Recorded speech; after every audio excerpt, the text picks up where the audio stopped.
How Trump's NOAA cuts turn Texas floods deadly. Tonight, Texas is mourning. At least 48 people are confirmed dead, including 15 children, after a catastrophic flash flood swept across the state, and that number is tragically still rising. The question being asked now is simple but devastating. Did this have to happen? Could these lives have been saved? I am Jared Zisser, and in this report, we are taking you deep inside how cuts ordered by President Donald Trump to the National Weather Service may have directly contributed to this disaster, and how this failure could be a warning sign for the entire country. On July 4th, 2025, a series of unpredicted thunderstorms unleashed more than 10 inches of rain in just 1 hour over central Texas. The Guadalupe River and its tributaries surged more than 26 feet, overrunning communities with little to no warning at all. As of now, 48 lives have been lost, including at least 15 children. 25 young girls from Camp Mystic remain missing, and search and rescue teams continue to work around the clock. Texas Emergency Management Chief W. Nim Kidd stated, "The amount of rain that fell was never in any of those forecasts." The National Weather Service predicted 3 to 6 inches of rain, not the 10 inches that fell. Without accurate forecasts, local authorities were caught completely off guard. People had no chance to evacuate. Dalton Rice, city manager of Kernville, confirmed the flash flooding occurred because the rains overwhelmed both major river forks, a scenario that was never anticipated. In severe weather, forecasts are life or death, and this time they failed. The question is, why did they fail?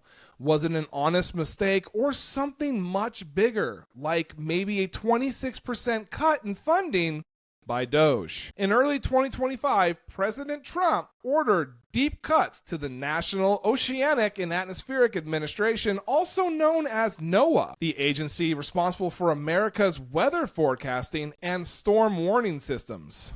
Under the administration's Department of Government Efficiency, DOJ, NOAA's budget was slashed by 26%, and its research division lost nearly 74% of their funding. The National Weather Service lost over 600 staffers. An internal document obtained by the New York Times revealed that the agency began offering degraded forecasting services and faced severe shortages of meteorologists. In May, all 5 living former directors of the National Weather Service issued a warning, and I quote, "Our worst nightmare is that the Weather Forecast Office will be so understaffed that there will be a needless loss of life. With a fully funded NOAA, this could have been different. More accurate storm models could have flagged the intensity earlier. More staff could have issued timelier warnings.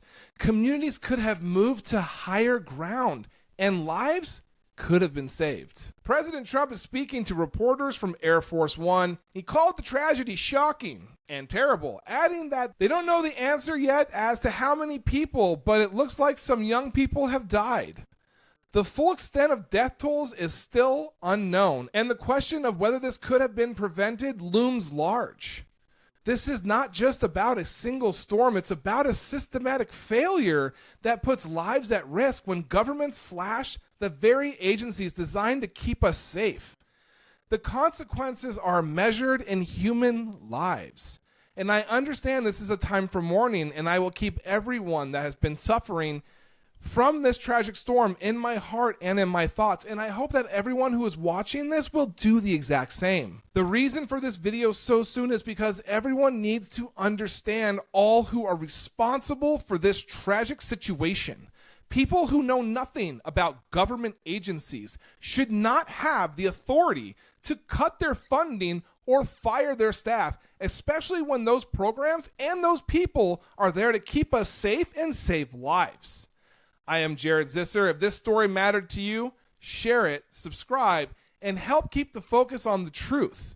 We owe it to all the victims and their families who are suffering in this community from this tragic disaster. We also owe it to the community that could be next.